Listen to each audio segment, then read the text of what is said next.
peuple de Dieu, je dis shalom, shalom, shalom. Soyez la bienvenue dans la présence de Dieu, que ton Dieu vous bénisse. Es-tu dans la joie d'être en celui? Est-ce que tu peux te lever s'il vous plaît? Salue ton voisin, salue ta voisine. Dis, moi je suis dans la joie quand on me dit d'aller dans la maison du Seigneur. Alléluia.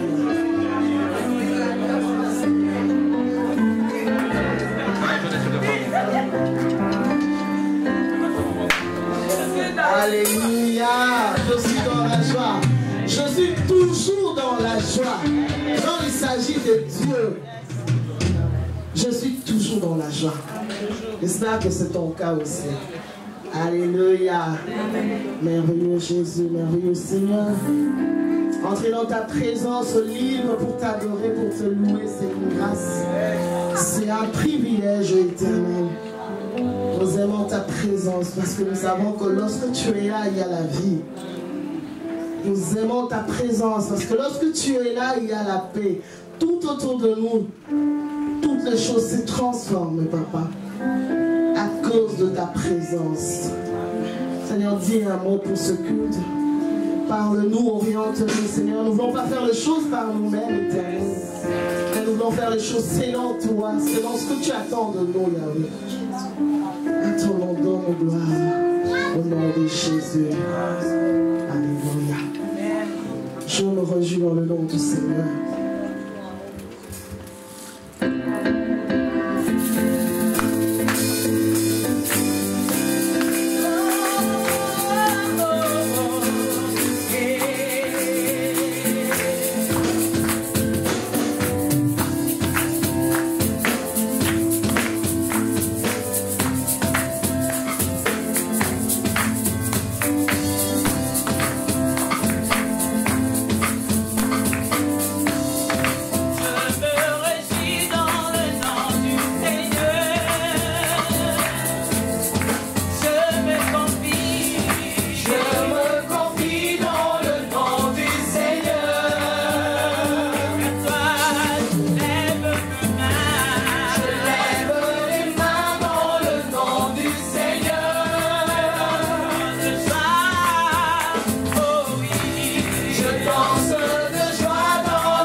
te chantons, Seigneur.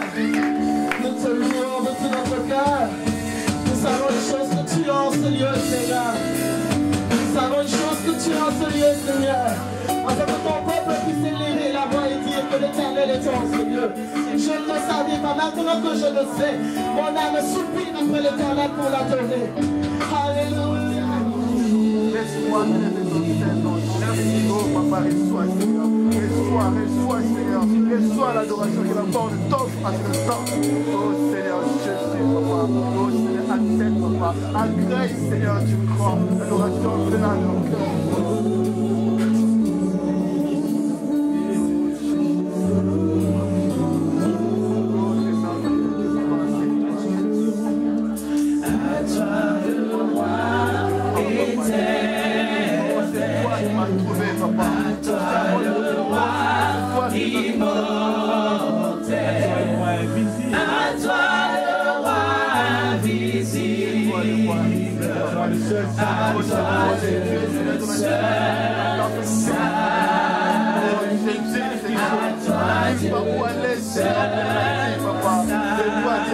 Les paroles de la vie éternelle. À toi le roi éternel. À toi la magnifique. À toi le roi immortel. À toi le roi visible. À toi Dieu le seul sage. À toi Dieu le seul sage.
que toi qui es assis, que tu te lèves parce que nous allons accueillir la présence puissante de Dieu en Dieu. J'aimerais que ceux qui sont en train de faire autre chose, que ceux qu'on veut faire en sommeil, puissent s'arrêter s'il vous plaît. J'aimerais que nous tous puissions nous attendre au Seigneur. On n'est pas ici pour nous distraire, s'il vous plaît. Nous nous attendons à Dieu.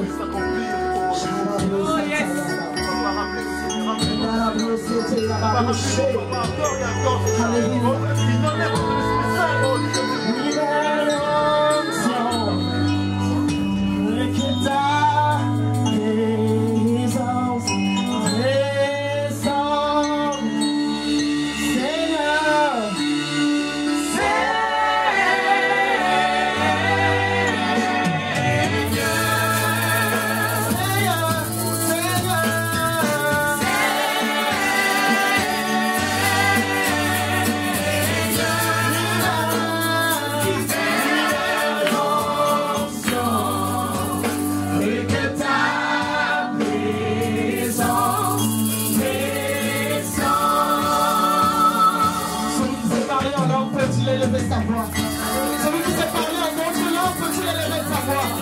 Roma Sataya Baba. Roma Shere Sataya Baba. Libère le sorcier. Libère le sorcier. Et Sarabo Serebo.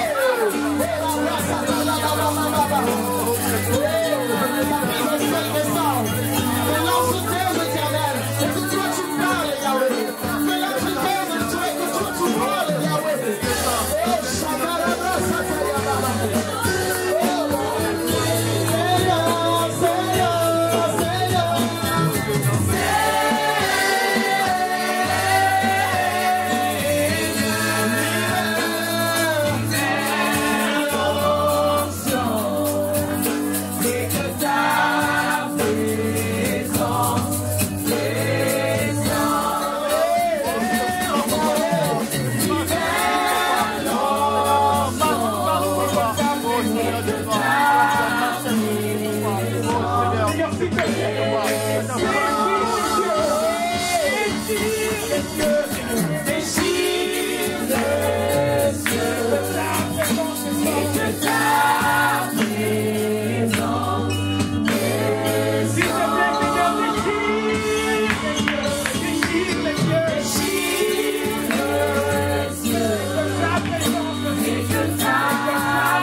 Sur ma route, nous désirons ta présence, Seigneur, dans nos vies. Sur ma route, je chanterai à libérer, Seigneur, à résister l'État. Oh Seigneur, Dieu merveilleux, nous serons après toi,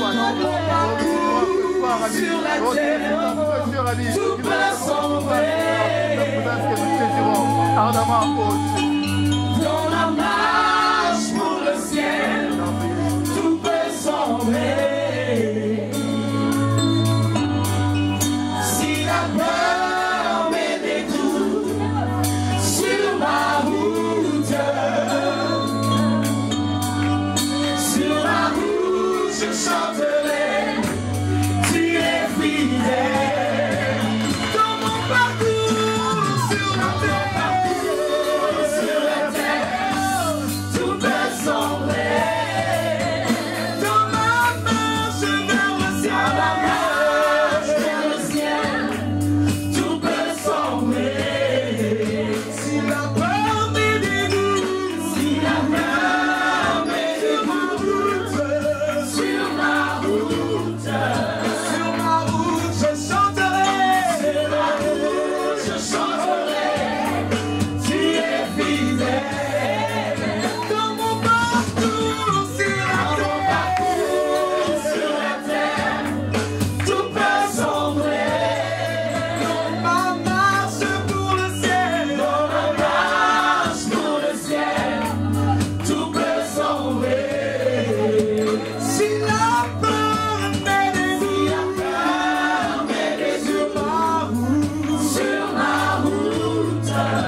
laisse-moi te dire.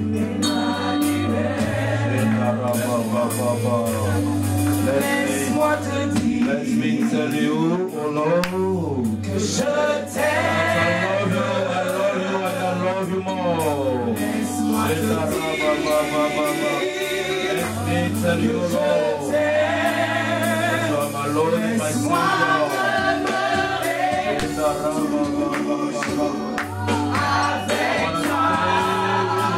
I want to stay with you, Lord. I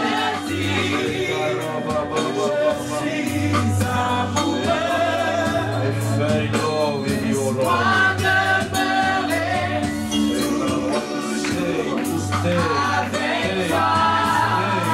with you, Lord.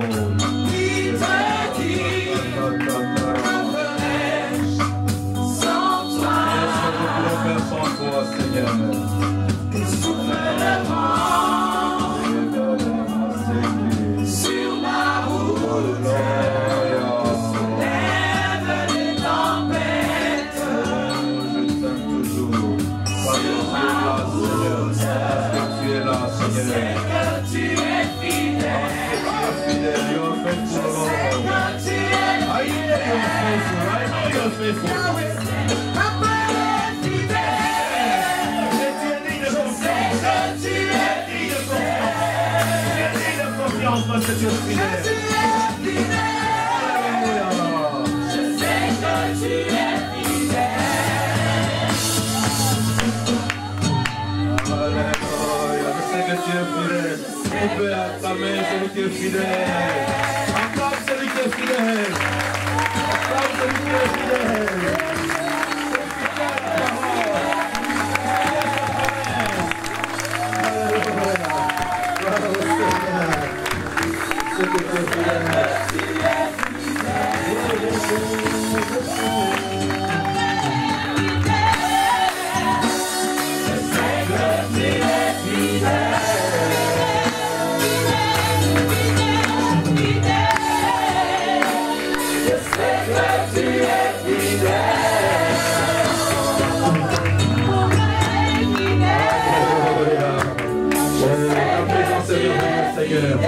Ta présence est vraiment merveilleuse, oh Dieu.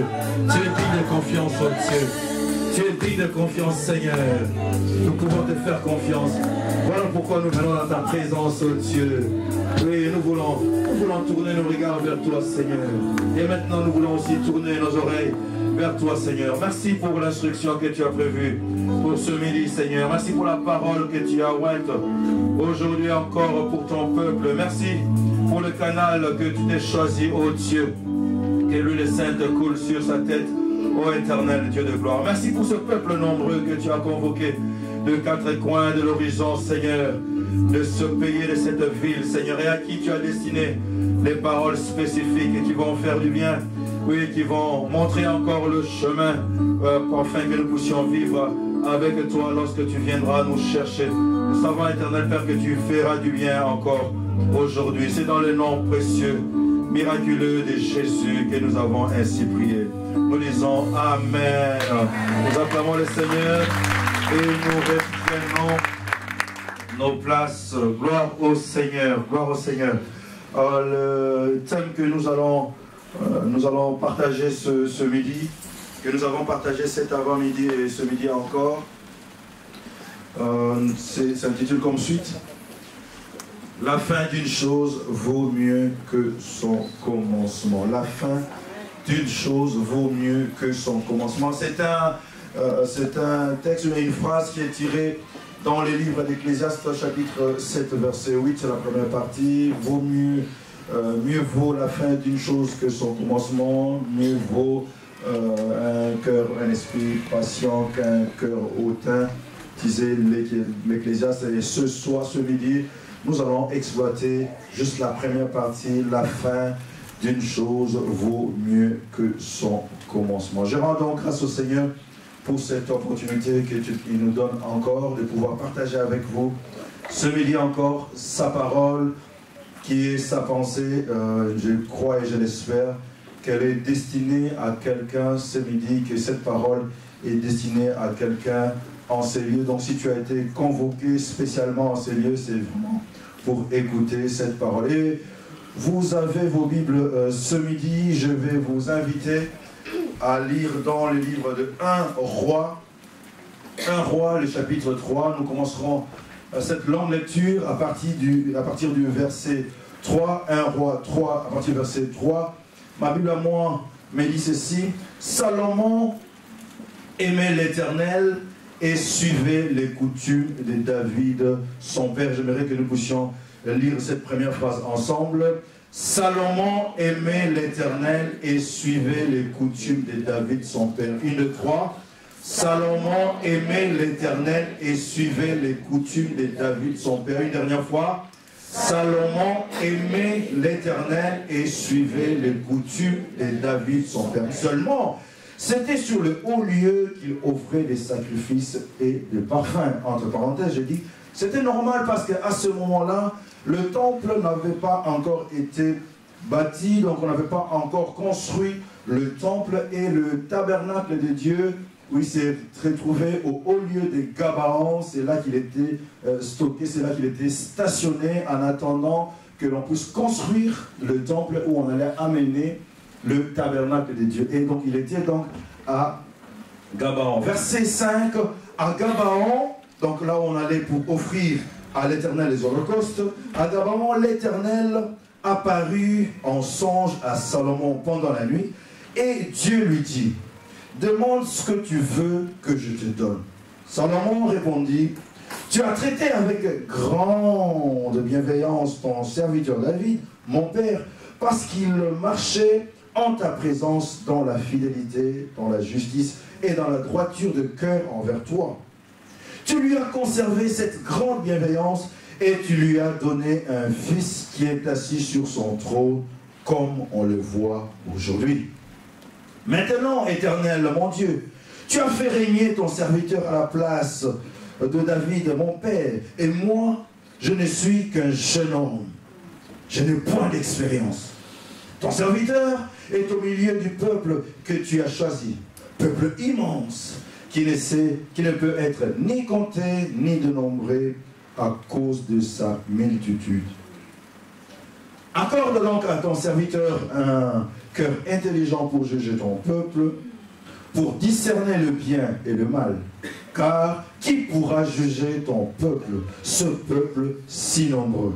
10. Cette demande de Salomon plut au Seigneur. Parole du Seigneur. Cette demande a plu au Seigneur. Voyez-vous, ici, pour replacer l'histoire dans son contexte, mais c'est une histoire que vous connaissez.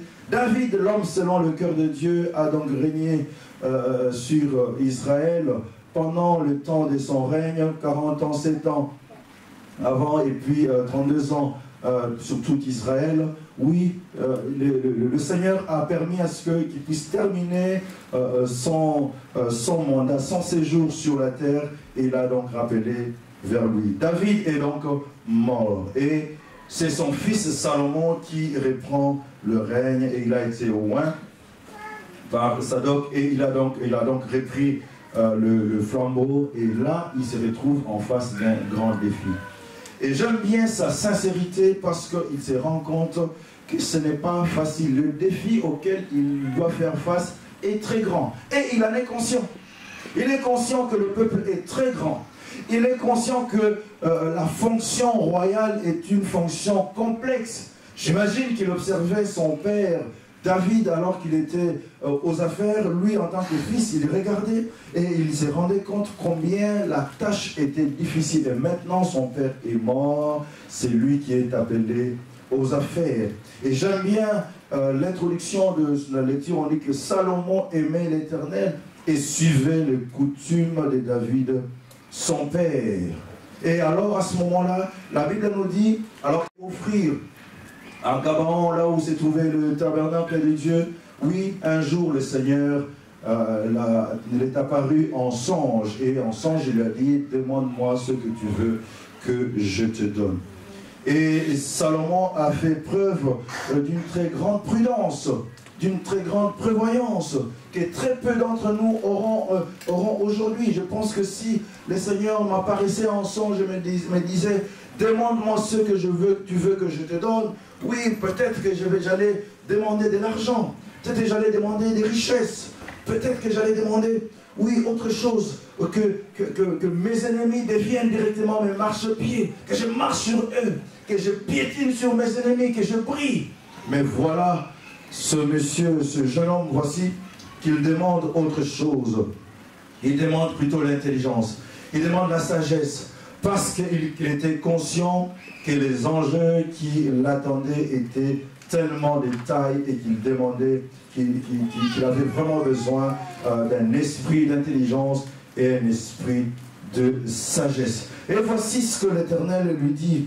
Verset 11, et Dieu lui dit, puisque cela est ta demande, puisque tu ne demandes pour toi ni une longue vie, ni les richesses, ni la mort de tes ennemis, et que tu demandes de l'intelligence pour exercer la justice, voici, j'agirai selon ta parole. Je te donnerai un cœur sage et intelligent, de telle sorte qu'il n'y aura eu personne avant toi, même dans le passé, personne n'aura été comme toi, et qu'on ne verra jamais personne de semblable à toi. Donc il reçoit donc la réponse à ces questions. Il reçoit donc un exaucement à sa prière. Le Seigneur exauce donc sa prière et lui donne cette intelligence. Et lui donne donc cette sagesse et le distingue. Et voici ce que l'Éternel a dit. Je te donnerai en outre l'intelligence, en outre la sagesse, ce que tu n'as pas demandé. Des richesses et la gloire, de telle sorte qu'il n'y aura pendant toute ta vie aucun roi qui soit ton pareil. Oh! Mais le Seigneur accorde donc à ces messieurs, non pas seulement l'intelligence, non pas seulement la sagesse, mais en outre, il lui accorde à ces messieurs, il lui accorde donc à ce jeune homme les richesses et la gloire, de telle sorte qu'il n'y en aura jamais, il dit, avant lui et pendant son règne, il n'y aura pas de semblable. Oui, et ici, c'est le lieu, c'est le temps de marteler. C'est que dans nos vies aussi, lorsque nous prions, lorsque nous entrons en prière, souvent les seigneurs nous accordent au-delà de ce que nous lui demandons. Au-delà de ce que nous pensons, la Bible dit qu'il est capable à lui qui est de tout puissant, tout capable, il est capable de nous donner au-delà de ce que nous pensons, de ce que nous pouvons imaginer. Oui, nous faisons des prières pour avoir le mariage, nous faisons des prières pour avoir du travail, nous faisons des prières, oui, pour avoir des enfants, nous faisons des prières, oui, pour avoir, oui, une certaine stabilité, la santé, mais nous devons toujours savoir, frères, sœurs, que Dieu est capable de nous donner au-delà de ce que nous avons demandé. Et qu'il en soit ainsi pour toi. Amen. Amen. Oh, j'ai prié pour toi ce midi que le Seigneur aille au-delà de tes demandes. Amen. Oui, je dis que je prie pour toi ce midi que le Seigneur te surprenne, qu'il te donne en outre ta prière, au-delà de ta prière, au-delà de tes aspirations. Pourquoi? Mais parce que le Seigneur est capable. Il est capable de dépasser tes attentes. Du reste, tout ce que nous obtenons, nous n'avons pas prié pour cela. Il y a bien des choses que nous avons aujourd'hui, que nous possédons aujourd'hui, que nous sommes aujourd'hui, pour lesquelles nous n'avons pas fait monter une prière spécifique. Mais le Seigneur, dans sa grâce, dans sa bonté et dans sa miséricorde, il a donc daigné nous donner ces choses. Ici, donc, nous sommes en train de parler du caractère du jeune Salomon. J'aimerais bien que nous puissions mettre un point d'honneur là-dessus. Donc, le caractère du jeune Salomon. Nous avons dit que Salomon aimait l'Éternel et suivait les coutumes de David, son père. Et au travers de cette prière, nous voyons les caractères du jeune Salomon. Nous voyons donc un jeune humble.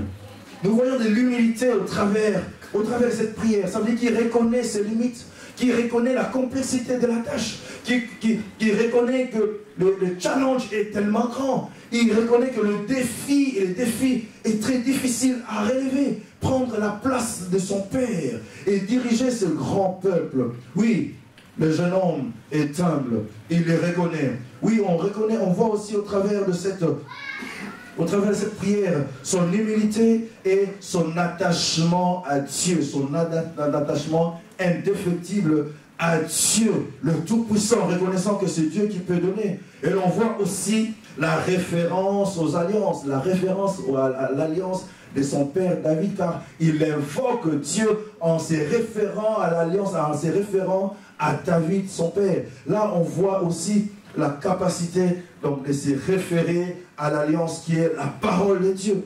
Et ici, on nous parle encore de notre, nous pouvons encore retirer à notre caractère, c'est que ce monsieur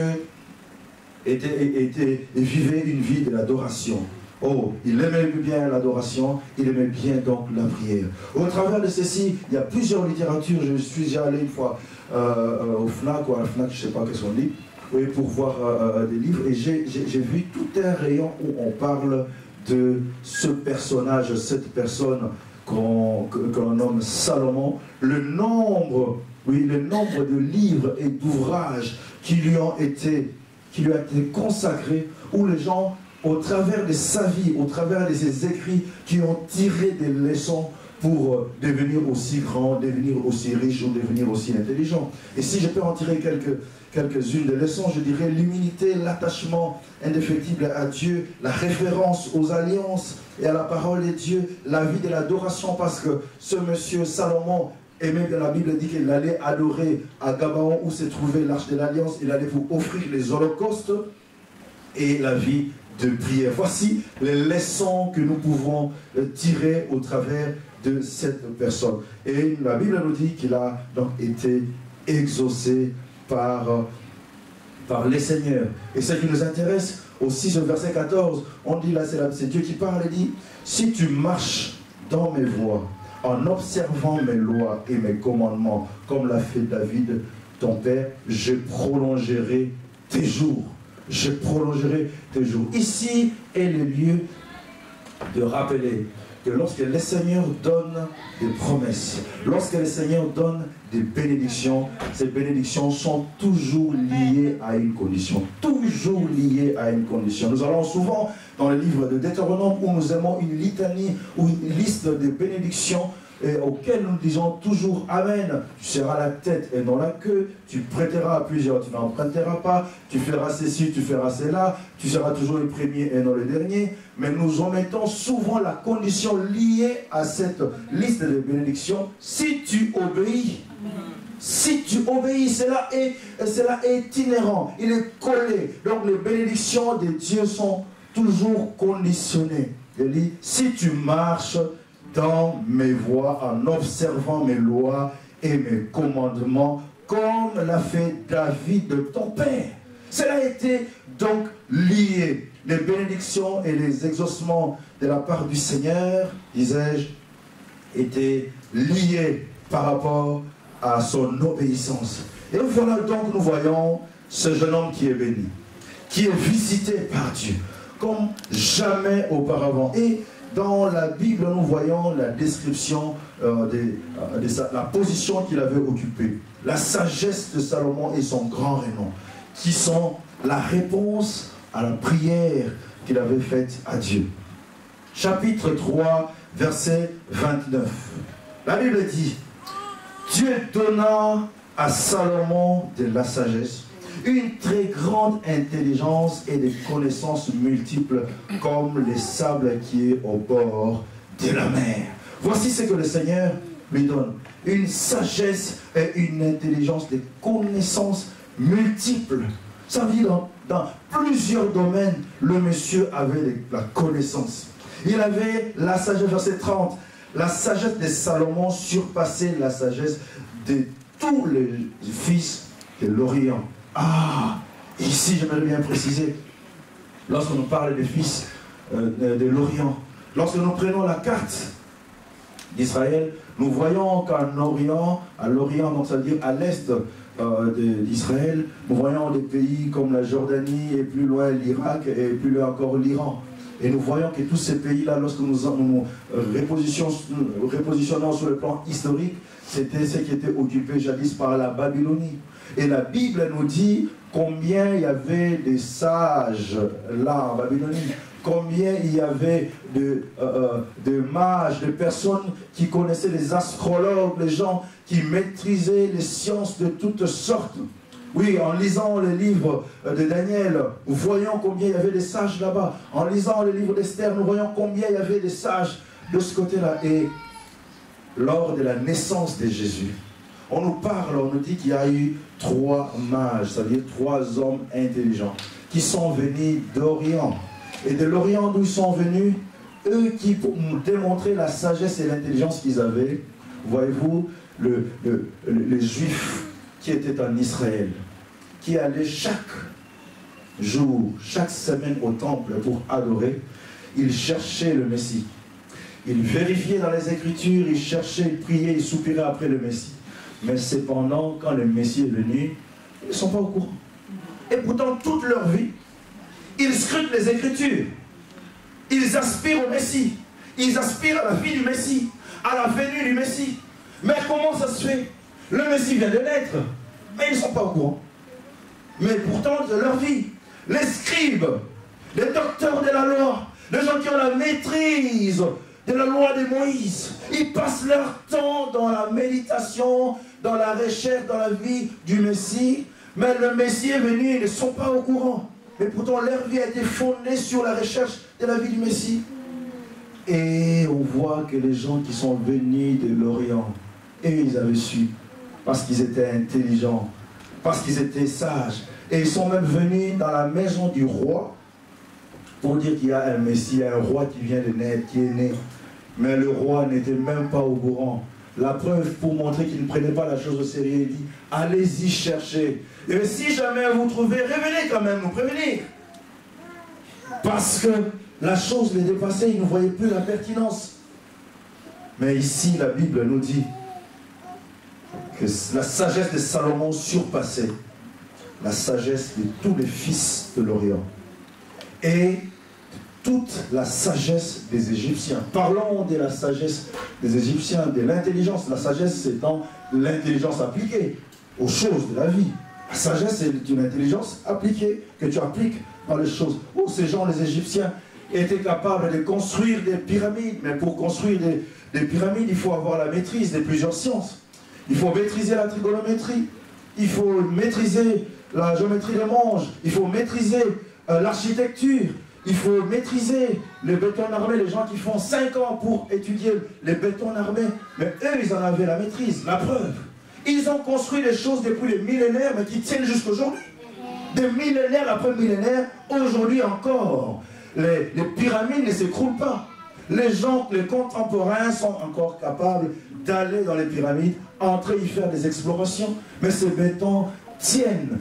Pourquoi? Mais parce que ces gens qui avaient construit ces pyramides avaient une connaissance extraordinaire que certaines sociétés n'ont pas encore développée jusqu'à présent. Que certaines civilisations n'ont pas encore maîtrisé cela jusqu'à aujourd'hui. Et voici ce que la Bible dit. On dit que la sagesse de Salomon surpassait toute la sagesse des Égyptiens. Ça, c'est pour montrer le degré de connaissance, le degré d'intelligence que ce monsieur, que Salomon pouvait avoir lorsqu'il a demandé l'intelligence à Dieu. Lorsqu'il a demandé la sagesse à Dieu. Mais si je fais cette prière, aujourd'hui, je dis, Seigneur, donne-moi l'intelligence. Donne-moi l'intelligence, parce que le Seigneur est capable de te donner l'intelligence. Et ma prière aujourd'hui, c'est qu'il te donne l'intelligence aussi. Oh, j'ai dit qu'il te donne l'intelligence. Mais que tu dépasses, oui, que tu dépasses tes égaux. Amen. Oh, mais que tu brilles dans ton domaine à toi. Oh, si tu travailles dans l'administration, mais que tu sois distingué dans l'administration. Si tu es dans les finances, mais que tu sois distingué dans les finances. Si tu es architecte, mais que tu sois distingué. Mais la sagesse, l'intelligence, elle vient du Seigneur. Quelqu'un dit Amen. Amen. Oh, mais ma prière aujourd'hui, oh, si tu es médecin, mais que tu brilles, que le Seigneur te distingue par une intelligence supérieure. J'aime bien quand le Seigneur, en parlant de la Bible, parlant de Daniel, il dit qu'il lui a donné un esprit supérieur, qui était supérieur à ceux des satrapes, à ceux de magiciens, de mages, de toutes les personnes intelligentes qui étaient en Babylonie. Et de la même manière, Salomon avait eu le bénéfice de ce type d'intelligence supérieure, qui dépassait les gens, oui, de l'Orient, qui dépassait ceux qui étaient en Égypte, tu es distingué. Verset 31 de 4. Il était plus sage qu'aucun homme, plus que Étan les Rachites, plus que Éman, plus que Calcol, plus que Derdal, le fils de Macol. Oh, j'aime bien, et je me posais la question tantôt, j'ai dit quand je lis ce verset, cette famille ici, on a omis Omzi. Pourquoi on a omis Omzi, je n'en sais rien, mais c'est une famille de personnes qui sont mentionnées comme des personnes très intelligentes dans leur époque. Ils étaient très intelligents, mais cependant, la Bible nous dit que Salomon, ayant reçu la sagesse et l'intelligence de la part du Seigneur, a dépassé donc ces personnes en intelligence. Et sa renommée était répandue parmi toutes les nations d'alentour, tous les pays qui étaient tout autour, tous les royaumes qui étaient tout autour, tous les empires qui étaient tout autour. Oui, la renommée de Salomon les avait atteints. Et la Bible dit que les rois, les personnes, les notables cherchaient à voir Salomon, à discuter avec Salomon. Ici, on voit lorsque le Seigneur élève une personne, lorsque le Seigneur répond à une prière, lorsque le Seigneur visite une personne, oui, tu vas être référence dans ton domaine. Amen. Et les gens vont désirer te voir. Oh, les gens vont désirer te voir. Il y a des médecins, frère. Vous savez qu'il y a des médecins, lorsque le patient vient, il préfère ce médecin-là. On m'a dit qu'il y avait un médecin qui maîtrisait un domaine où il était le seul qui pouvait le faire entre Kinshasa et Brazzaville. C'est le seul médecin, quand on a ce cas-là, il traverse à Kinshasa. Lorsqu'on a ce cas-là, il traverse à Brazzaville. Il n'y a que lui qui fait ça. Donc il brille dans son domaine. Il est distingué dans son domaine. Et le Seigneur peut faire cela. Et ici, on parle du roi Salomon. La Bible nous dit que les rois venaient pour les rencontrer. Et voici ce qu'il est dit de lui. Il a prononcé 3000 sentences. Ah, nous avons déjà lu et enseigné là-dessus. Un jour, Salomon a donné une sentence entre deux dames qui étaient en train de se disputer un enfant vivant et puis l'autre qui était mort. Et on a vu la sagesse de Salomon. Mais ça, c'est une seule sentence. La Bible nous dit qu'il avait rendu plus de 3000 sentences. Nous en avons vu une et qui nous a émerveillés. Et nous avons vu la sagesse de Salomon au travers d'une seule sentence. Mais la Bible nous apprend qu'il y en a 2999 autres que le monsieur avait rendu. C'est la sagesse que Dieu avait donnée à ce monsieur. Et aussi, il a composé 1005 cantiques. Oh, j'aimerais bien commencer à composer les cantiques. Mais est-ce que j'arriverai à 1000? Mais ce monsieur avait composé plus de 1005 cantiques. C'est donc une intelligence hors norme, une intelligence encyclopédique. Il a parlé sur les arbres, depuis le cèdre des Liban jusqu'à l'hysope qui sort de la muraille. Il a disserté. D'autres versions parlent de la dissertation. Là, en parler, il n'en a pas seulement parlé. Il a fait une dissertation. Il a expliqué sur les arbres, depuis le cèdre du Liban jusqu'à l'hysope qui sort de la muraille. Il a aussi parlé sur les animaux. Il a aussi parlé sur les oiseaux. Il a aussi parlé sur les reptiles. Il a parlé sur les crocodiles, les serpents, les geckos. Il a parlé sur toutes ces choses. Il a disserté. Ça veut dire qu'il avait la maîtrise. Il comprenait sur les poissons. Il savait quelles sont les vertus des plantes. Il savait toutes ces choses. Ce monsieur en avait la connaissance normale parce que c'est Dieu qui lui avait donné cela. Il venait des gens de tout le peuple pour entendre la sagesse de Salomon, de la part de tous les rois de la terre qui avaient entendu parler de sa sagesse. Des gens venaient, comme je disais, d'ici et de là et d'ailleurs, de chez lui et d'ailleurs, pour uniquement, simplement l'écouter, l'entendre, le voir, Salomon, dans sa gloire. Et parlant de la richesse de Salomon, la Bible disait, Dieu disait que personne, nul roi avant lui et pendant son existence ne saurait se rapprocher par rapport à la richesse. Et parlant de la richesse de Salomon, pendant quelques instants, nous sommes là donc dans le chapitre 10, lisons à partir du verset 14. La richesse de Salomon. Le poids de l'or qui arrivait à Salomon chaque année était de 666 talents d'or.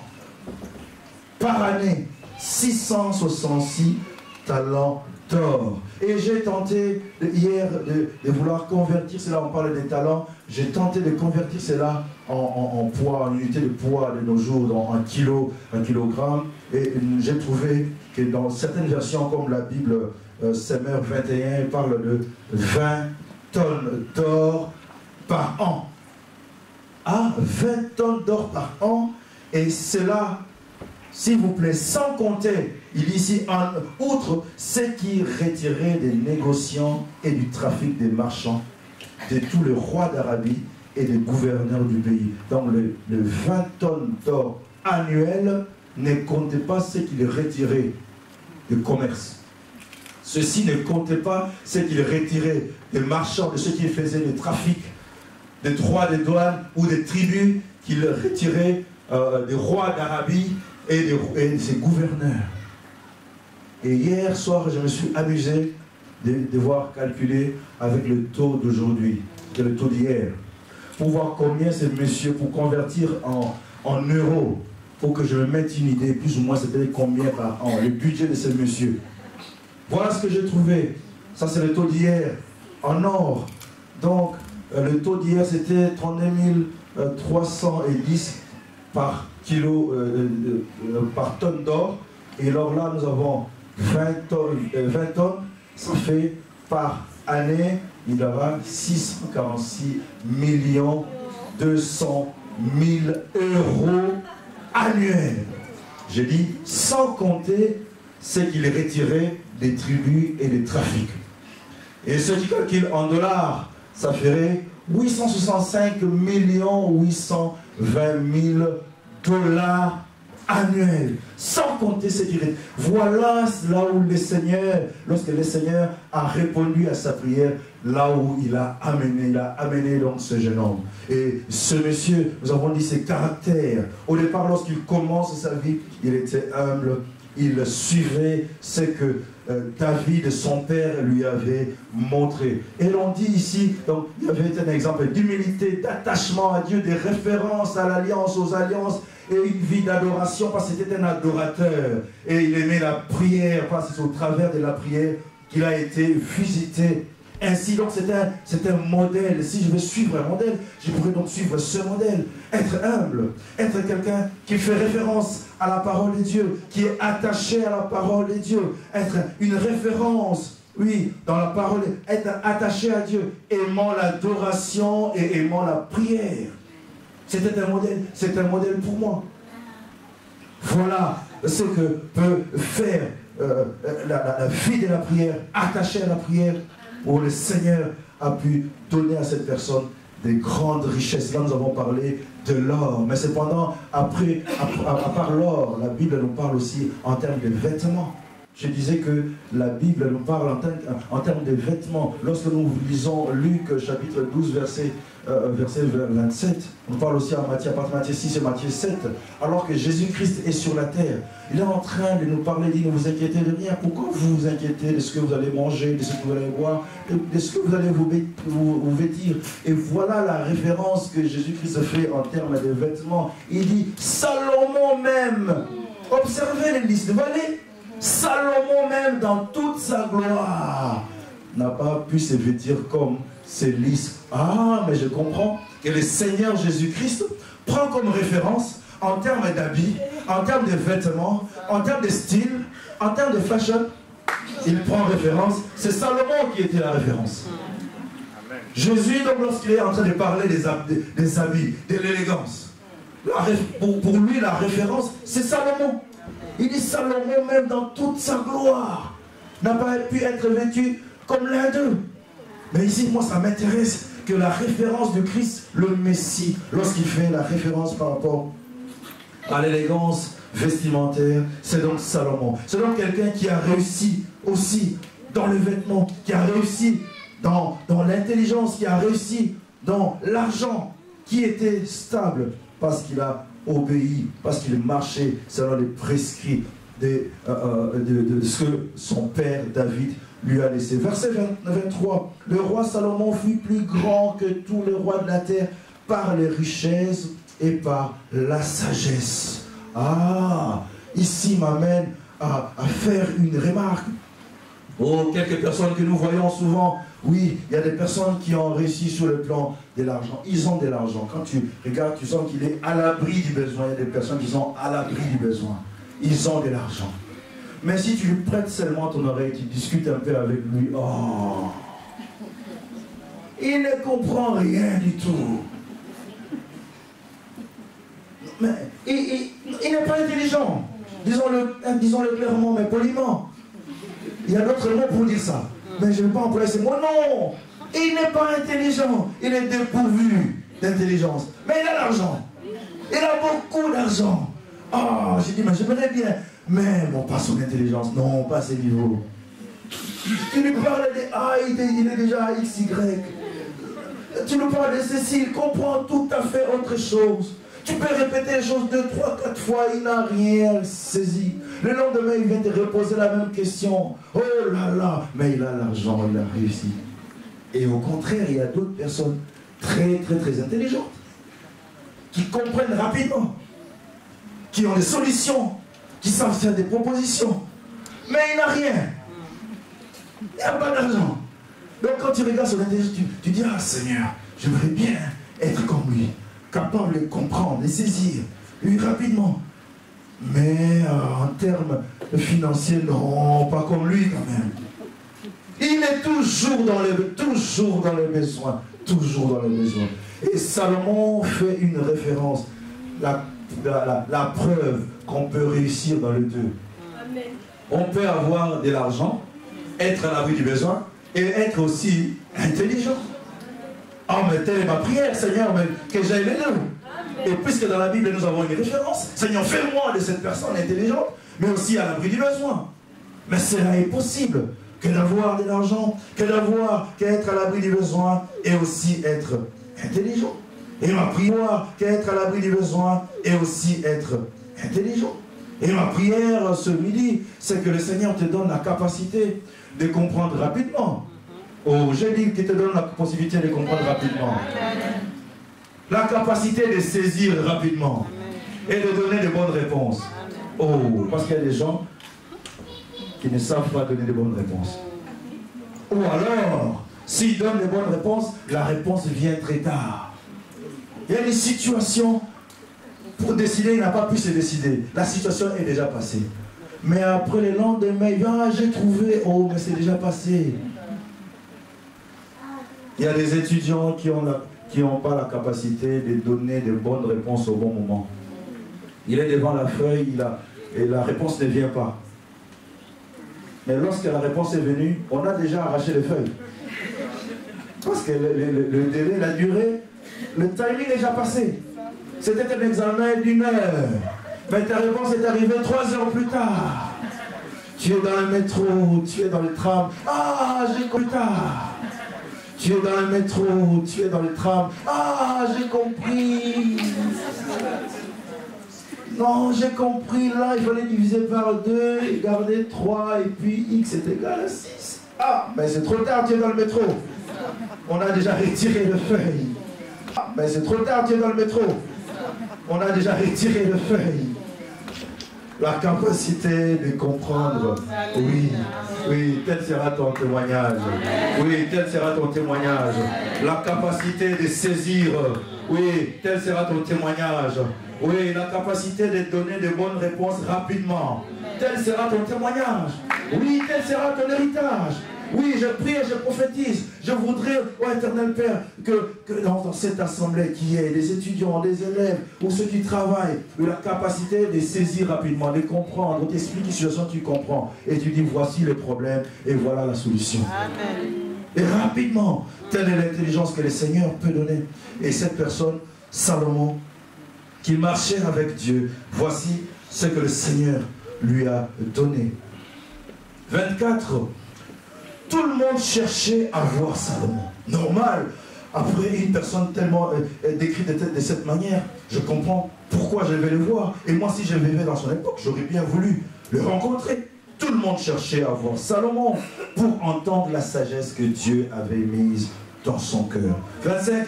Et chacun apportait son présent, son cadeau.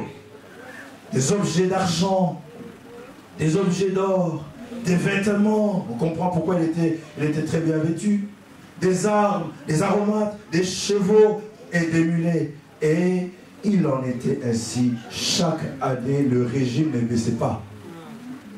C'était pas qu'il était au top et à un moment donné, il est descendu. Le régime ne baissait pas. Il en était ainsi de toutes les années. Chaque année, il en était ainsi. Verset 27. Le roi rendit l'argent aussi commun à Jérusalem que le pierre. L'argent est devenu commun, aussi commun que le pierre. L'argent a été banalisé. Et le cèdre aussi nombreux que le sycomore qui croissent dans la plaine. Ah, on voit donc la richesse d'une personne, comment Dieu peut élever, comment Dieu peut rendre une personne célèbre, lui accorder la gloire, la prière qu'il avait faite au Seigneur, et le Seigneur lui a répondu. On voit des gens qui cherchaient à les rencontrer, les rois, les reines qui quittaient des villes, des pays, des villages lointains, uniquement pour rencontrer cette personne que le Seigneur a exaucée. Le Seigneur t'exauce, il y aura des gens qui vont venir vouloir te voir. Ah, oh, j'ai dit que quand on a su qu'il y a des gens qui sont venus, est-ce que tu sais ça? Uniquement parce qu'ils ont entendu. Ah, le Seigneur a visité quelqu'un là-bas. Il y a des gens qui ont dit, je vais prendre le métro, je vais aller là-bas. Je vais aller le voir. Si le Seigneur te visite, frère, il y a des gens qui voudront venir te voir, qui voudront venir palper, constater ce qu'ils ont entendu parler, ils vont vouloir venir le voir. Et la reine des Saba, nous sommes dans le chapitre 10, verset 1. La reine des Saba a pris la renommée que possédait Salomon à la gloire de l'Éternel. Et il vint pour l'éprouver par des énigmes. Mais c'est-elle dit, je vais aller aussi à Jérusalem, je vais rencontrer cette personne, mais j'ai des questions difficiles à lui poser. Je suis certain que je vais lui poser des cols. Je vais lui poser des questions auxquelles il n'aura pas de réponse précise. J'ai des choses auxquelles j'ai déjà réfléchi, je sais qu'il n'y a pas de réponse humaine, et de réponse cohérente qu'il pourra me donner, et je vais les trouver. Et la reine des Saba, on dit, je saute verset 5, 4. La reine, on dit, je saute verset 5, 4.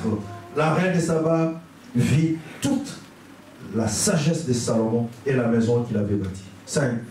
Et le mets de sa table, et les demeures de ses serviteurs, et les fonctions, et les vêtements de ceux qui les servaient, et ses chansons, les personnes qui servaient aux tables de vin, et ses holocaustes qu'il offrait dans la maison de l'Éternel. Oh, même les holocaustes qu'il offrait à la maison de l'Éternel. La Bible dit ici, elle dit, elle en eut le souffle coupé.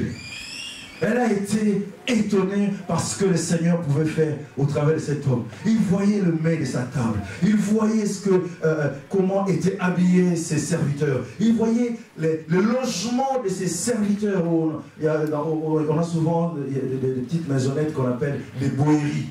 Il y a la grande villa et puis il y a la bohérie où la personne qui travaille va. Mais elle est allée voir la bohérie. Il voyait les maisons qu'occupaient les serviteurs de Salomon. La Bible dit qu'elle a eu le souffle coupé. Elle est allée à la bohérie, il constate et dit, mais ça, ce n'est pas possible. Et elle est allée voir les holocaustes qu'offrait Salomon dans la maison de l'Éternel. Même ses offrandes, tout était impressionnant. Il n'arrivait pas à comprendre, mais cette personne, comment on peut donner des offrandes de cette taille?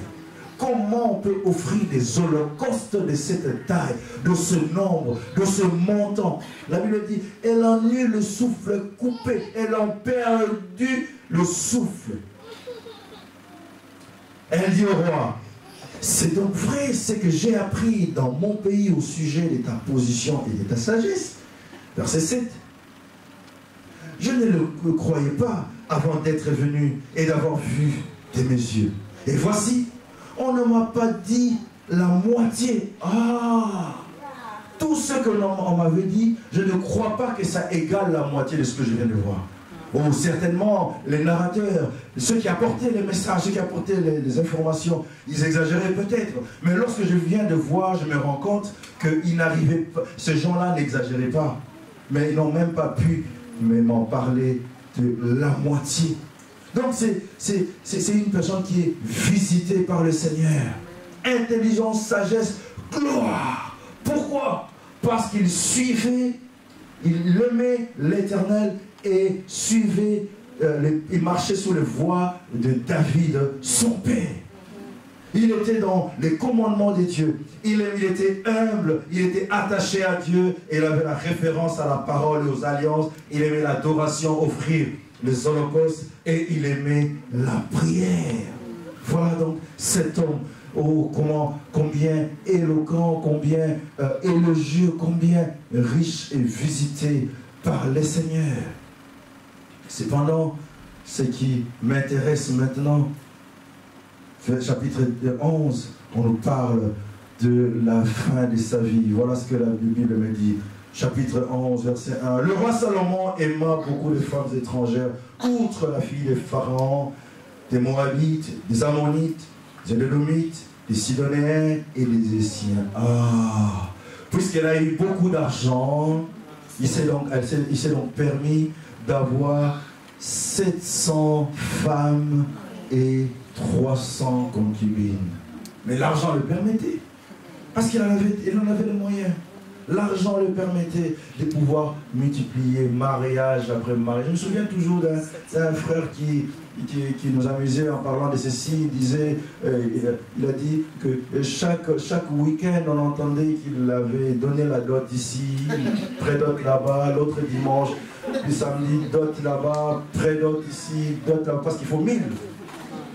Or, chaque semaine, là, par année, nous avons 52 ou 54 week-ends. Ce n'était pas encore suffisant pour faire le 1000. Donc, il avait, année en année, c'est chaque week-end, il avait donné la prédot, il a fermé la parcelle ici, et puis il va concrétiser là-bas, et puis il vient finir la dot, de l'autre côté, oui. Oh, Salomon s'est permis, mais son argent le permettait. Et j'ai dit tantôt, que le jeune de son époque devait quelquefois l'en vouloir. Parce que il a bloqué 1000 femmes qui ne pouvaient plus se marier. Donc si tu voyais une jeune fille bien habillée, tu veux aller poser la question de dire, arrête. C'est la femme du roi. Si tu vois une autre fille, tu veux... non, ne cherche pas de problème. C'est la concubine du roi. Et il avait comme ça 1000 femmes qui étaient bloquées, qui étaient immobilisées pour lui. Et je disais que je voulais voir comment il les traitait. Je pensais que c'était chaque jour. Et j'ai vu dans un film où on montre qu'il est recevé par groupe, par vague, par groupe de 5. Ça sera vous. Aujourd'hui, ça sera vous. L'autre, ça sera vous. Oh, que faire pour retenir leur nom? Était-il intelligent? Certainement. Donc il pouvait les retenir. Je crois qu'il pouvait retenir les noms, les prénoms et les biographies de chacun. Il était intelligent, le Seigneur lui avait donné l'intelligence. Mais qu'est-ce qu'il a fait de cette intelligence? Il s'est permis, la Bible me dit, il s'est permis d'épouser des femmes étrangères. Alors que la Bible l'avait interdit, Dieu avait interdit d'aller chercher les femmes étrangères. Donc il a commencé à marcher en dehors des prescrits, des Écritures. Des femmes qui appartenaient aux nations, dont l'Éternel avait dit aux enfants d'Israël, vous n'irez point chez elles, et elles ne viendront point chez vous. Elles tourneraient certainement vos cœurs, dit Dieu, du côté de leur Dieu. Et ce fut à ces femmes que s'attacha Salomon, entraîné par l'amour. Quelqu'un disait, oui, mon frère Adam, je ne comprends pas, c'est l'amour. Et je dis, jeune homme, fais attention. Fais attention.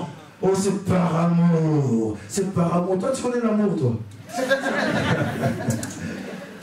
Salomon, l'amour peut te faire commettre des bêtises, hein, des erreurs. Tu peux aller ailleurs que là où Dieu t'attend. Par amour. Tu peux emprunter une autre voie. Par amour. Oh, tu peux rater ton destin par amour. Oui, mais tu prends une autre destination, c'est pas là. C'est pas là qu'on t'attend. Le Seigneur ne t'a jamais appelé pour ça, mais par amour. Voilà. Monsieur Salomon, ou Sa Majesté le roi Salomon, avec tout le respect que nous le devons, il s'est retrouvé par amour en train de désobéir aux prescrits de Dieu, à la parole de Dieu, au commandement de Dieu, par amour. Il est donc allé épouser les femmes étrangères au sujet desquelles Dieu avait dit, vous n'irez pas vers elles, elles ne viendront pas vers vous de peur qu'elles ne détournent vos cœurs. Verset 3. Elle eut 700 princesses pour femmes et 300 concubines. Et ces femmes détournèrent son cœur, naturellement. Verset 4. À l'époque de sa vieillesse, Salomon, oui, à l'époque de la vieillesse de Salomon, ces femmes inclinèrent son cœur vers d'autres dieux. Et son cœur ne fut point tout entier à l'Éternel, son Dieu, comme l'avait été le cœur de David, son père. Ah, quand je lis ceci, ça me fait mal au cœur. Parce qu'au départ, nous avons dit qu'il marchait selon les prescrits. Il aimait l'Éternel et il marchait selon les voies de David, son père. Voilà pourquoi le Seigneur l'avait béni. Et au soir de sa vie, voici une conclusion qu'on est en train de donner. Ah, je me souviens que j'étais en train d'enseigner ces choses il y a 1 année ou 2 ans. J'en parlais à quelqu'un, je crois que c'était là au-dessus. J'en parlais à quelqu'un, puis après je lui ai dit, c'est la personne qui me dit, donc frère Dante, vous êtes en train de dire que Salomon n'est pas au ciel, n'est pas avec le Seigneur. Je dis, mais qui suis-je pour te dire où tel doit aller, tel ne doit pas aller? Qui est au ciel et qui est en enfer? Est-ce que j'en ai le pouvoir? Mais voici ce que je vais te faire lire à partir de maintenant. Je vais te faire lire cette portion des Écritures. La parole de Dieu dit que... Mais je n'en sais rien. Où se trouve Salomon? Est-ce que Salomon est au ciel? Mais non, la Bible me dit ceci. Salomon alla après Astarté, divinité des Sidoniens. Il alla après Milcom, abomination des Ammonites. Salomon fit ce qui est mal aux yeux de l'Éternel. Salomon est avec Dieu? Ah ben je n'en sais rien. Moi je n'en sais rien. Mais je vais te montrer les Écritures. Les Écritures me disent que Salomon fit ce qui est mal aux yeux de l'Éternel. Et il ne suivit point pleinement l'Éternel comme David, son père. Et ici, je sais que ce n'est pas une nouveauté pour ceux qui lisent les Écritures, ceux qui ont l'habitude de lire la parole de Dieu.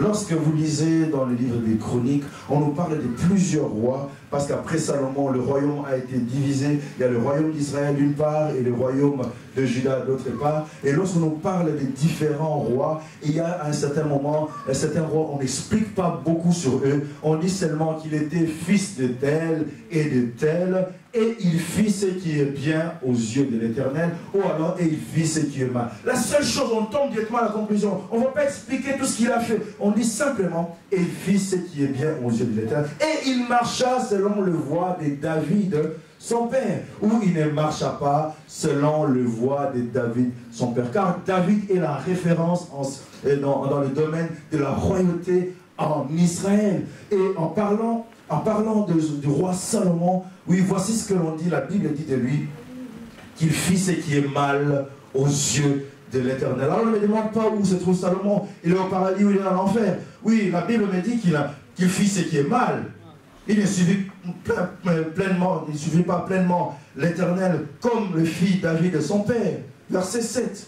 Alors, Salomon bâtit sur la montagne qui est en face de Jérusalem un haut lieu pour Kamosh, l'abomination des Moab. Tu vas me demander où se trouve Salomon? Moi, je n'ai pas de réponse à te donner. Je vais te donner ce verset-là. Je dis, alors Salomon bâtit sur la montagne qui est en face de Jérusalem, la cité de Dieu, un haut lieu pour Kamosh. Qui est Kamosh? C'est l'abomination des Moab. Et qu'est-ce qu'a-t-il encore fait? Et pour Moloch, l'abomination des fils d'Ammon. Tu veux savoir où se trouve Salomon? Moi, je n'en sais rien, mais je vais te montrer les Écritures. Il fit ainsi pour toutes ces femmes étrangères. Mais il en avait 700 en plus, 300 concubines. Mais il en fit pour chacune d'elles. Donc, autour de Jérusalem, il y avait des hauts lieux.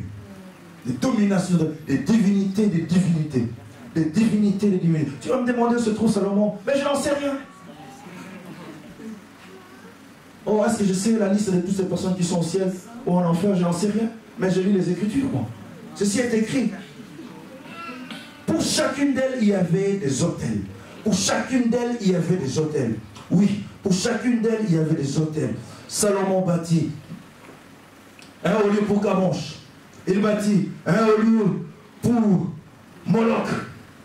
Et il en fit ainsi pour toutes ces femmes étrangères qui offraient des parfums et des sacrifices à leur Dieu. Voilà le sort de cette personne. Ah, je vois que ceci va en contradiction avec ce que nous avons lu au départ de sa vie. Quelqu'un qui était attaché au Seigneur. Quelqu'un qui vivait avec le Seigneur. Quelqu'un qui était lié aux paroles de Dieu, qui aimait la prière, qui était humble, capable d'accepter et d'admettre ses limitations, de demander le secours de Dieu. Celui qui faisait référence à l'alliance de David et Dieu. Et celui qui aimait l'adoration, qui apportait les holocaustes au seul Dieu. Mais l'on voit que Salomon, oui, au soir de sa vie, il est maintenant le bâtisseur, lui qui a bâti le grand temple à l'honneur de l'Éternel. Et nous avons sauté cet épisode, c'est que lorsqu'il a terminé de bâtir le temple, le Seigneur est apparu une seconde fois et il a fait une prière et la gloire de Dieu est descendue. La Shekinah dont on parle, la nuée est descendue dans le temple parce que Salomon avait prié. Oui, la gloire de Dieu s'était répandue, s'est démontrée, mais voilà à la fin de sa vie, c'est quelqu'un, le caractère du vieux Salomon qui va aux antipodes du jeune Salomon. On voit que c'est la débauche.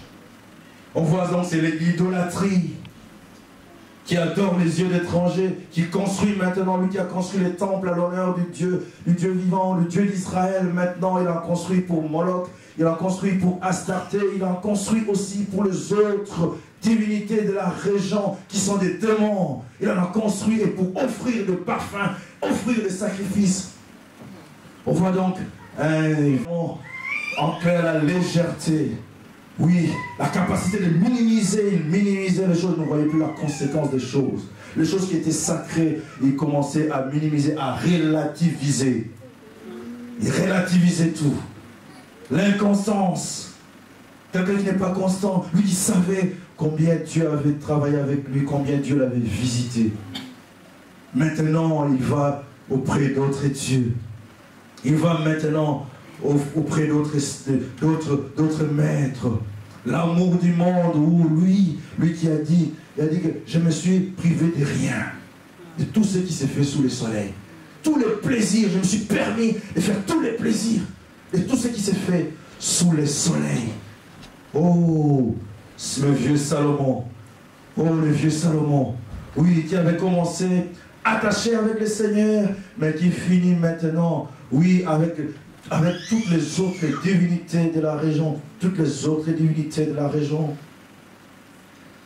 1 Corinthiens chapitre 6, verset 9 est très clair par rapport à cela. Par rapport à Salomon, qui tombe dans la débauche, qui tombe dans l'idolâtrie. 1 Corinthiens chapitre 6, à partir du verset 9, la Bible dit: ne savez-vous pas que les injustes n'hériteront point le royaume des dieux? Ne vous y trompez pas, parce que quelqu'un parmi nous s'y trompe. Ne vous y trompez pas. Ni les impudiques, ni les idolâtres, ni les adultères, ni les efféminés, ni les infâmes, ni les voleurs, ni les cupides, ni les ivrognes, ni les outrageux, ni les ravisseurs n'hériteront le royaume des dieux. Ne vous y trompez pas, frère. Ne vous y trompez pas, dit la parole de Dieu. Les efféminés, les infâmes, les voleurs, les cupides, les ivrognes, les outrageux n'hériteront point du royaume de Dieu. Les impudiques, les idolâtres, les adultères n'hériteront point du royaume de Dieu. Ah, 1000 femmes.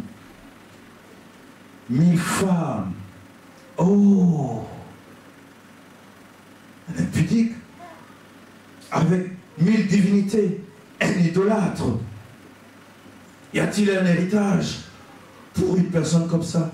Ah, je vois maintenant que souvent lorsque nous parlons du roi Salomon, nous parlons du commencement, la manière à laquelle il a commencé. Et nous le jugeons par rapport à ce qu'il a commencé. Et pourtant, la fin d'une chose vaut mieux que son commencement. Ah, la manière à laquelle une chose se termine, ça donne, c'est là qu'on va voir l'évaluation finale. Tu as bien commencé, tu fais bien. Tu as bien démarré, mais tu as bien fait. Mais la manière à laquelle tu vas achever, c'est là qui va comporter. Et on voit certains élèves, certains étudiants qui ont mal démarré leur année académique, qui ont mal démarré la première période, où le premier quadrille n'était pas fameux. Mais si cet enfant travaille correctement, oh, il peut se rattraper. Et la manière à laquelle il va terminer, c'est ce qui va déterminer l'année. Il peut passer des classes, quoi qu'il avait mal commencé. Mais s'il a bien terminé, il passera. Mais s'il termine mal, avoir bien commencé, vous terminez mal, vous pouvez donc reprendre. La fin d'une chose vaut mieux que son commencement. La fin d'une vie chrétienne, oui, elle vaut mieux que son commencement. La manière à laquelle tu as commencé, oui, ça importe, mais ça importe très peu par rapport à la manière à laquelle tu vas terminer. C'est la remarque que le Seigneur est en train de faire à l'église d'Éphèse. Apocalypse chapitre 2, verset 4 à 5. Il dit, mais ce que j'ai contre toi, je connais ton amour, je connais ta persévérance, je connais ceci, je connais cela, mais cependant ce que j'ai contre toi, c'est que tu as abandonné ton premier amour. Tu as abandonné ton premier amour. Tu as abandonné ce que tu faisais avant. Tu as changé de fréquence. Tu as changé de fréquence, de manière de faire.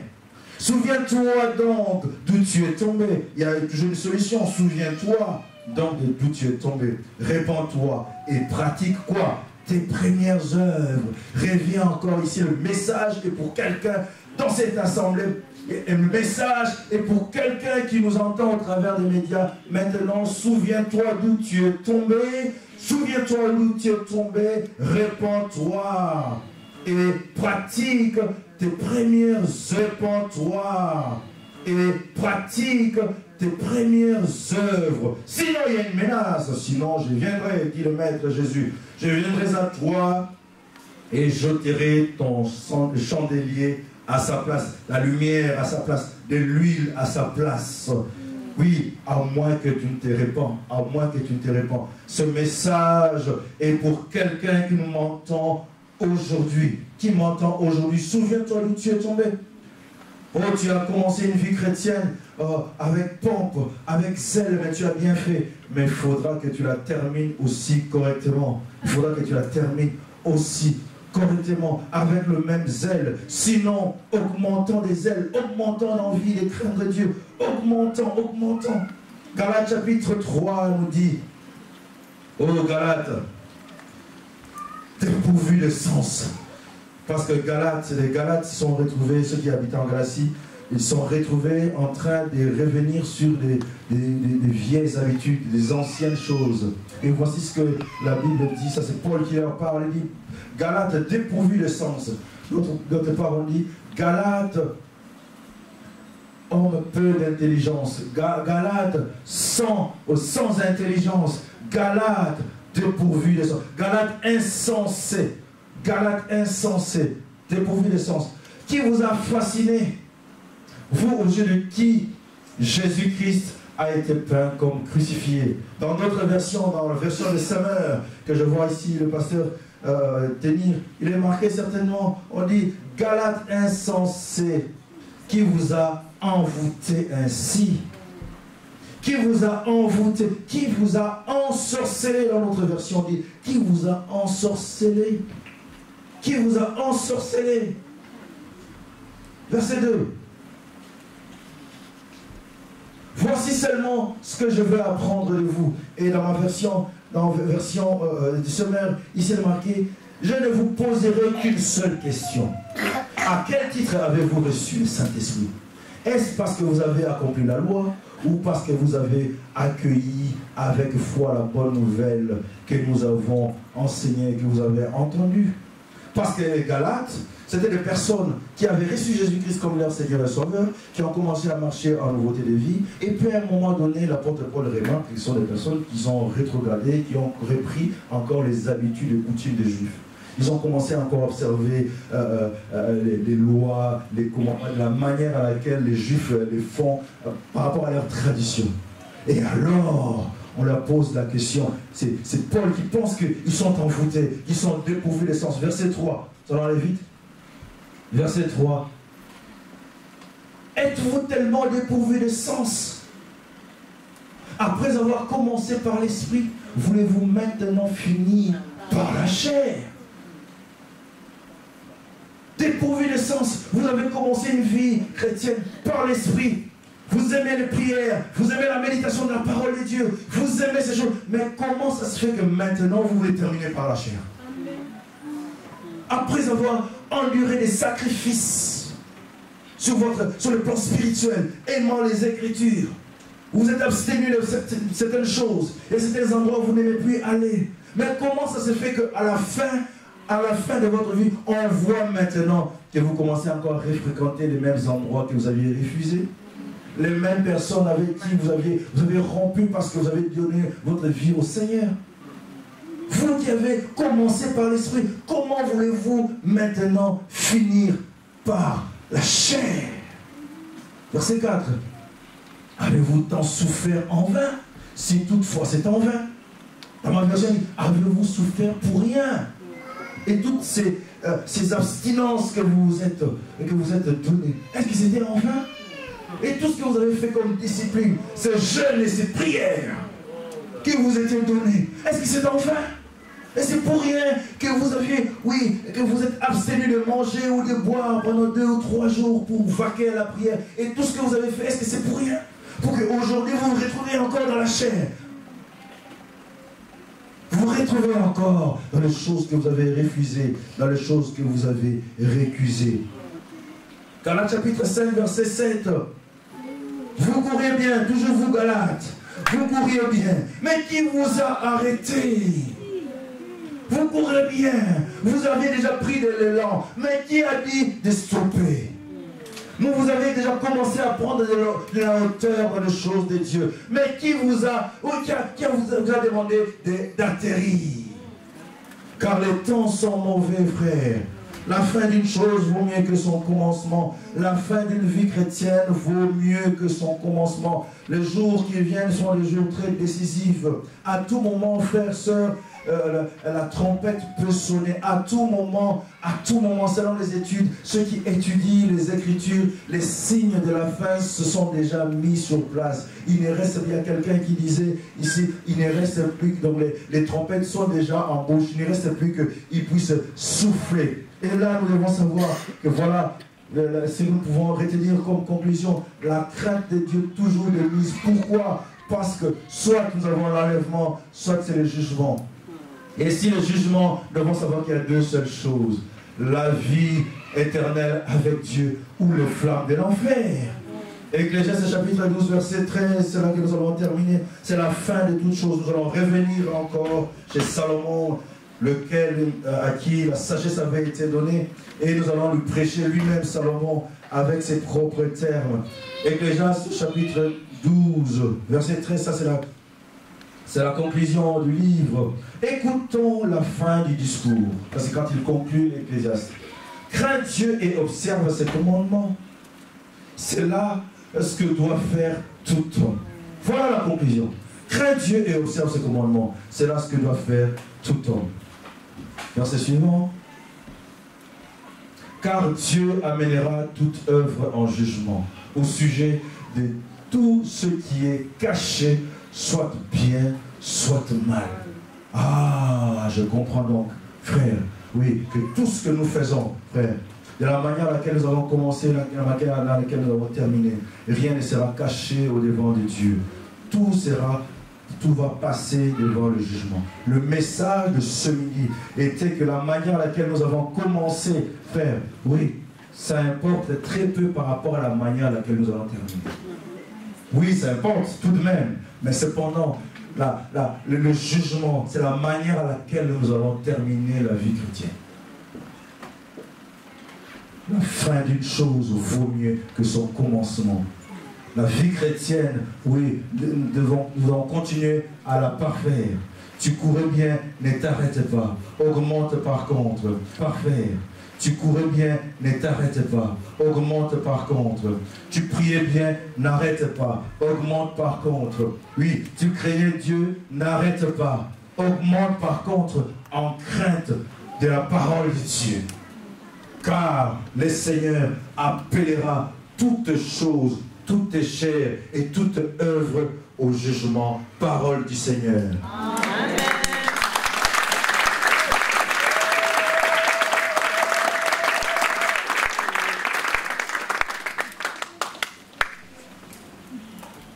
Gloire au Seigneur. Vous savez, bien-aimés, nous ne sommes pas dans un club d'amis, mais nous sommes à l'église. Nous sommes l'église du Seigneur. Et la Bible dit que Dieu ne veut pas la mort du pécheur, mais qu'il se repente afin qu'il vive.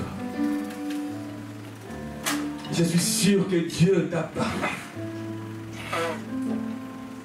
Dieu t'a parlé cet après-midi. Il peut revenir dans une heure. Il peut revenir ce soir.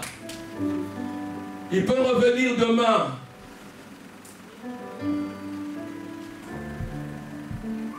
Saisis cette occasion.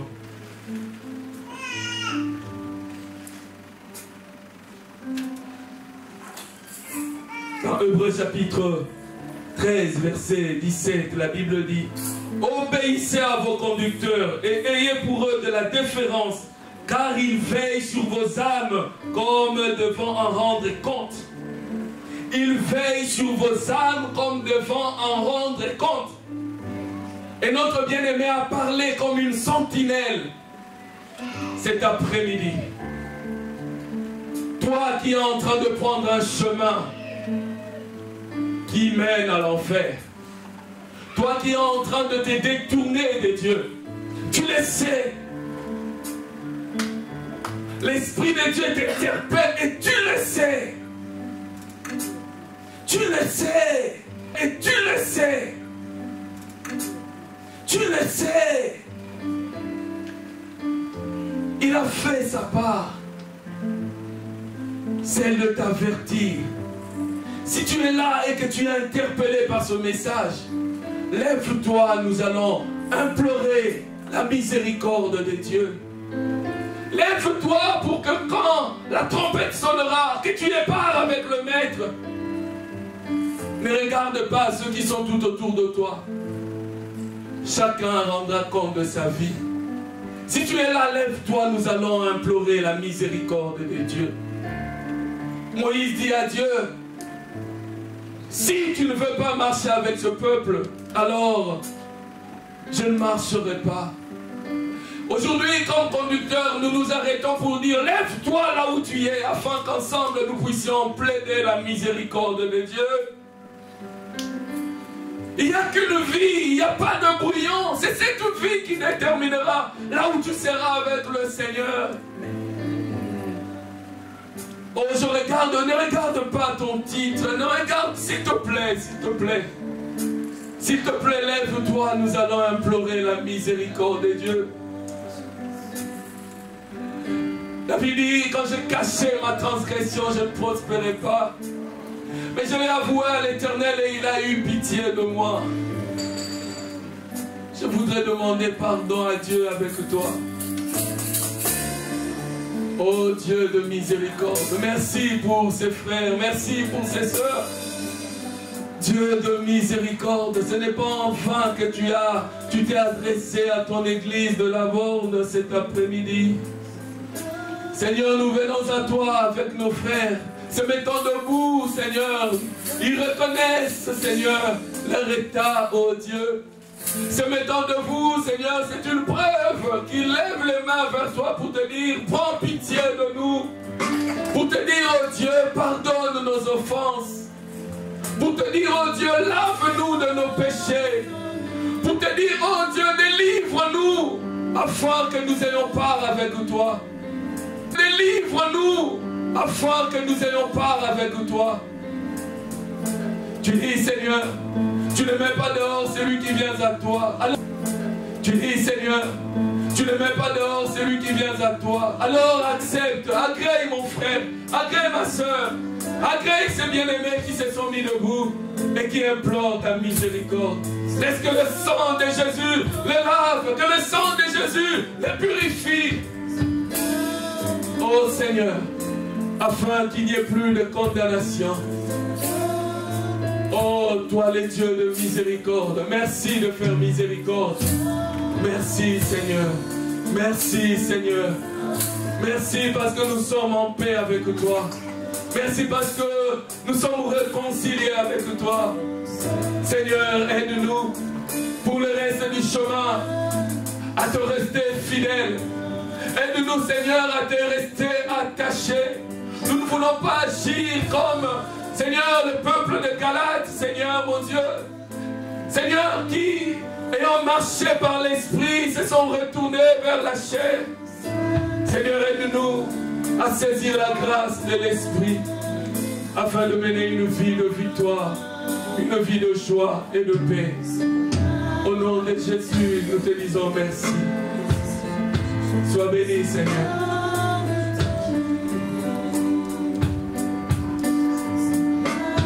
En cet instant, alors que nous voulons commémorer la fin et la victoire de celui qui a triomphé pour nous au bois maudit de la croix. Il a eu un parcours exceptionnel. Il a bien commencé, il a aussi bien achevé. Et c'est dans cette optique, avant d'achever sa course, qu'il a dit, qu'il a institué la Sainte Seine. Il a dit, faites ceci en mémoire de moi, chaque fois que vous allez vous réunir. Nous voulons présenter ce couple, symbole du sang versé par lui, symbole de la nouvelle alliance, alliance de la grâce, car son sang a effacé tout acte de condamnation.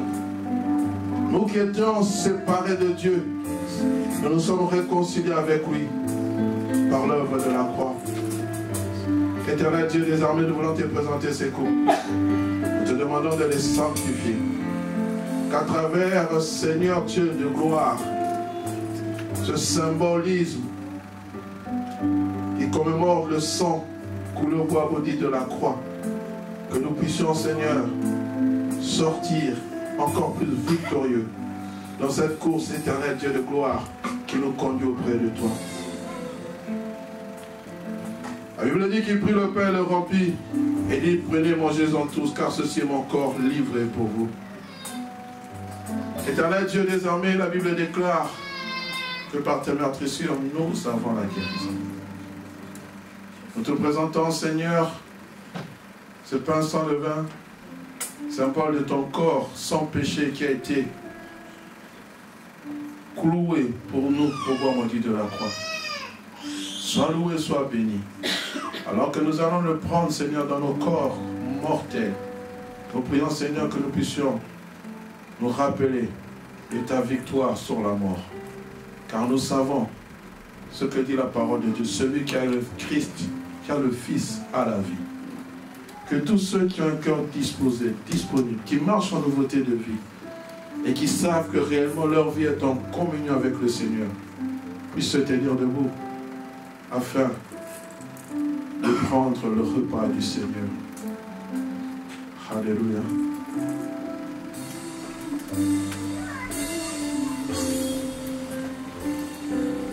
Le Seigneur nous a aimés comme on n'a jamais aimé.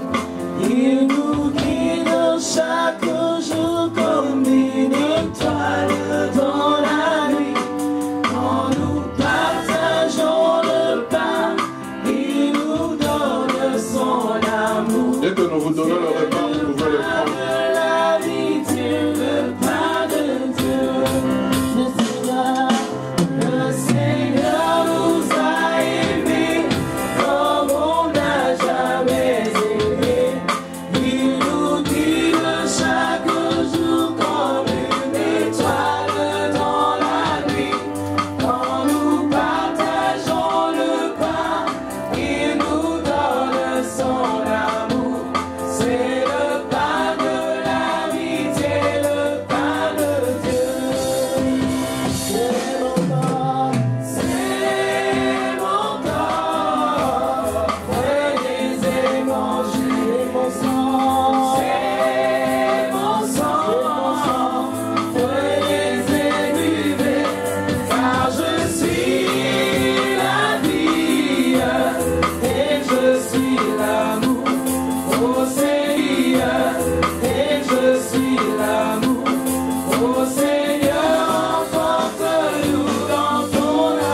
Seigneur. Amen.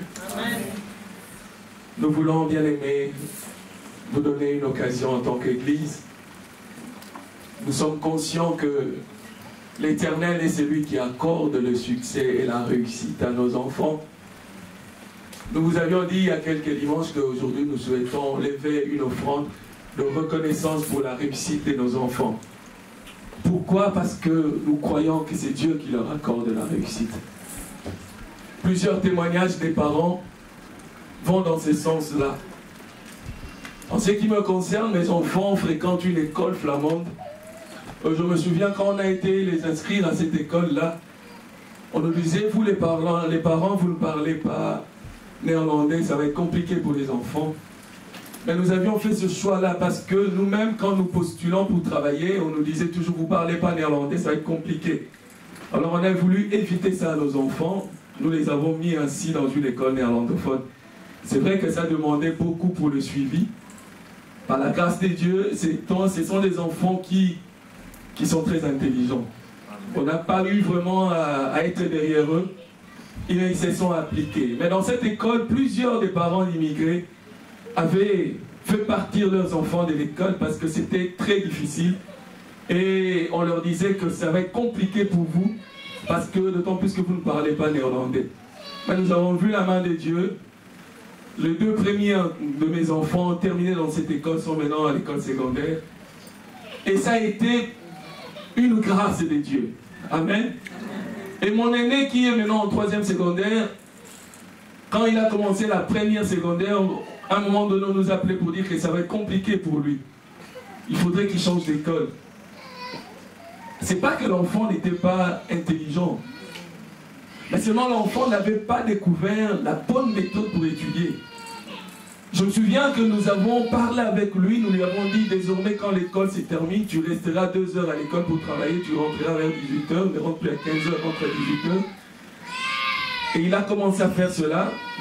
Mais on s'est dit qu'à ce moment, nous allons aussi prier pour lui. Et nous avons commencé à prier. Et un jour, il revient et me dit, mais écoutez, mon problème, je pense que je n'ai pas la bonne méthode. Là, maintenant, j'ai trouvé une méthode, je sais comment étudier. En fait, sa manière pour comprendre ses cours, il avait simplement besoin de prendre un stylo, une feuille et retranscrire ses cours. Et c'est comme ça qu'il retient ses cours. Et c'est Dieu qui lui a donné cette méthode. Je parlais avec un autre parent qui m'a dit, mon fils, il a eu du mal quand il est entré en 1er secondaire. Il a fait des sales rencontres. Il m'a parlé de 2 garçons qu'il a commencé à fréquenter, son enfant qui était brillant, tout d'un coup, les résultats avaient commencé à baisser. Il a parlé avec l'enfant ne voulait pas écouter, parce que nos enfants sont facilement, en tout cas les enfants à cet âge-là, sont facilement influençables. Et ils ont commencé à prier pour leur enfant. L'école les a convoqués, ils ont parlé avec l'école, et son père lui dit à un moment donné, écoute, va dire à tes profs, va t'excuser auprès de tes profs, que tu avais fait un mauvais choix avec ces amis-là, et que maintenant tu as compris, va t'excuser, peut-être qu'ils ne te mettront pas en dehors de l'école. Et l'enfant est parti s'excuser.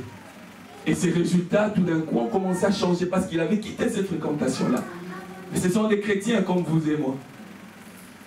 Nous reconnaissons, bien aimés, que nos enfants, c'est Dieu qui leur donne la réussite.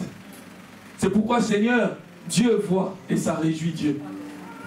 Alors nous allons faire cela. Non seulement pour les enfants, même toi qui n'es pas encore marié, qui va avoir des enfants. Même toi qui vas te marier, qui va avoir des enfants. Parce que ces histoires, c'est par la foi. Dieu est impressionné par la foi, par rien d'autre. Alors entre avec nous dans cette manière de fonctionner de l'Église. Alors si tu as préparé ton offrande, tu vas mettre ça dans le panier. Si tu ne l'as pas fait, le dimanche prochain, fais-le. Et tu verras ce que Dieu fera. Alors nous allons prier pour les offrandes. Éternel Dieu Tout-Puissant, Dieu de gloire. Aujourd'hui, nous venons offrir différemment.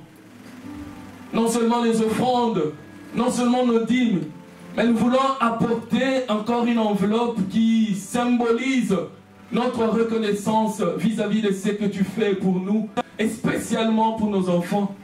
Seigneur, c'est toi qui chaque jour de l'année, Tu avais donné de la force à ces enfants pour se lever, pour aller à l'école.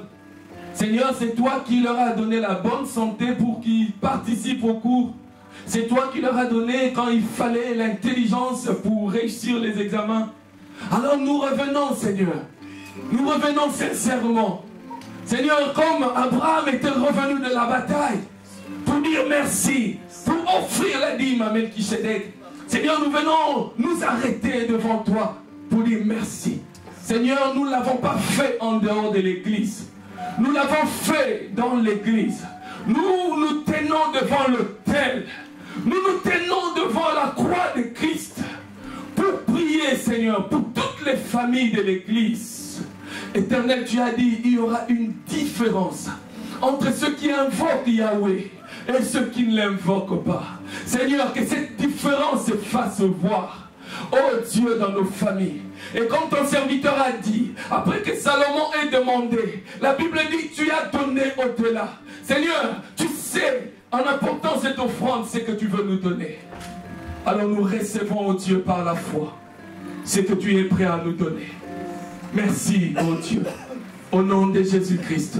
Amen.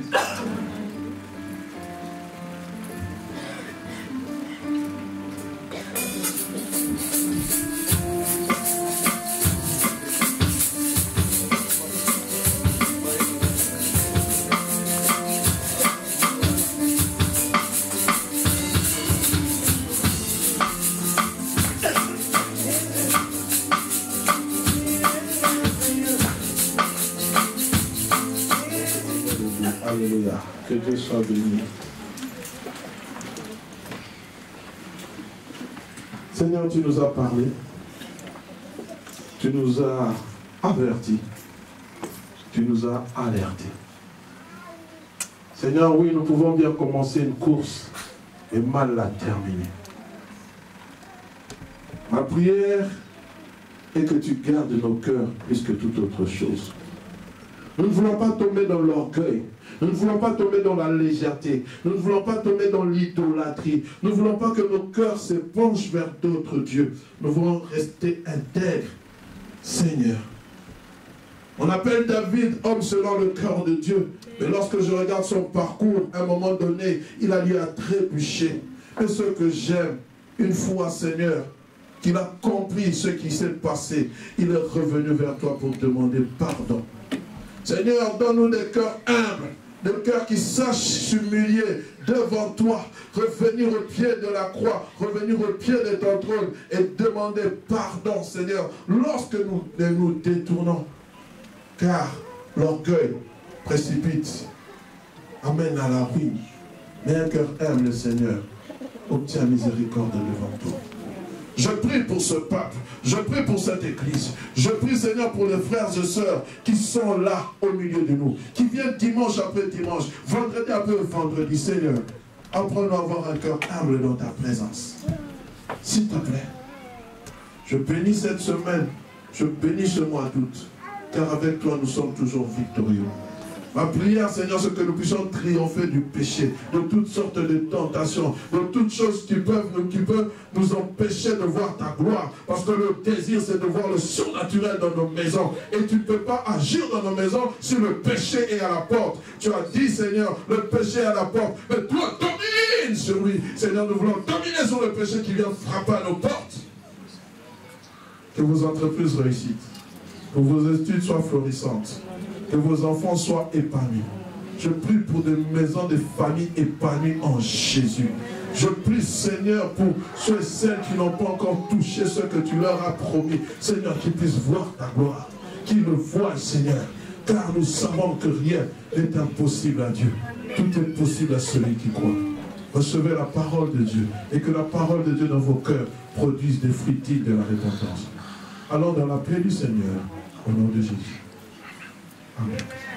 Merci à toi de se tenir pour saluer les uns les autres. Vous pouvez vous saluer les uns les autres avec un large sourire.